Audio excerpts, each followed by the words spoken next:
right, let's start with the story. What is this story about? And I'll start with you. Okay, this story is based on a true story.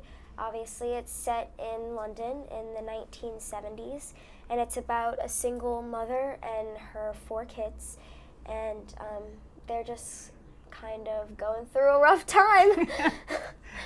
And in the middle of all this, poltergeist activity starts to happen around the house, which is true, which is totally documented. And Ed and Lorraine Warren, this is actually one of their real cases that they're involved in. And so they come over to England to try and help us sort it out. Yeah. And so tell us a little bit about your characters then. I play Peggy Hodgson, and I'm the single mother of the Hodgson family. And I have 4 children, and I'm in the middle of, I guess, my daughter, Janet. Sorry, again. My daughter Janet is going through a tough time too, and our relationship is quite fraught. And then all these activities start to happen around Janet. Yeah. Mm-hmm. And Janet, in the beginning of the film, she just her father just left her family, so she's just kind of already down and grieving, and she I guess like a hole needs to be filled with her and her family, and then these weird things start happening, and she doesn't know where to turn to, and she just really bottles all of that up. And I think because of the emotional state that we're all in, we're open to like these kind of entities coming into the house and finding a place to live because we're in such a bad way. Mm-hmm. Yeah, so it's kind of a slightly parasitic kind of relationship. Yeah. Had you seen the first film, The Conjuring, before Yeah. you Yes. were brought onto Yeah, this? we both saw it. So you did. And so in telling this story,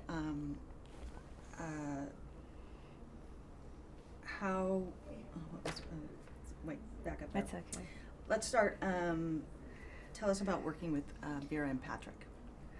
I mean, they're just such lovely people, and so relaxed, and They're so down to earth. yeah. You know, it's really great when you're on a set with amazing people, not only talented, but also just great humans, you know? Yeah, just fun people to be with, and I guess because they're in the first one, they kind of know the genre and they know the way the set works, and it was kind of great for them to kind of take the lead and be a part of that. Mm-hmm. They're great, and they're great actors too, so it's so easy to act with them. That's great.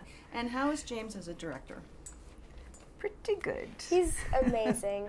I mean, honestly, he's a perfectionist, and I think that's why his films come out unbelievable, you know? Yeah. Mm-hmm. I think... But it really is, like, I know he's got the reputation for being an actor's director, and I think that really is true. Really? Like, he knows that performance is so important for this kind of genre, and he's so kind, but he also really pushes you in those moments where he wants more, and then more and more kind of thing. Yeah. You know, and it's great to be with somebody who really challenges you too, and I think he was like that for all of us, which is great. I think as an actor you want that.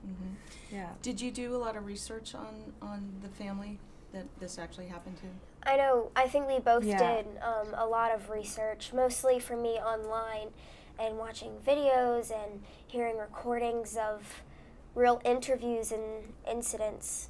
Yeah, there was a lot online to get, and then I live in London, so I was able to go up to Enfield and go to the house where it happened and kind of have a look and just talk to people around Enfield and get a feel for that kind of area and the psychology. And but yeah, there's a lot online that you can get in terms of footage and audio recordings. Yeah. And why do you think the first Conjuring was so successful in your mind? I think because the same with the second one, I think Mr. James really tells a story. You have the romance between Ed and Lorraine, you have the family bond, you have the internal struggles and emotional arc of each character. It's not just jam-packed with scary, scary, scary. You know what I mean? It also tells a beautiful story.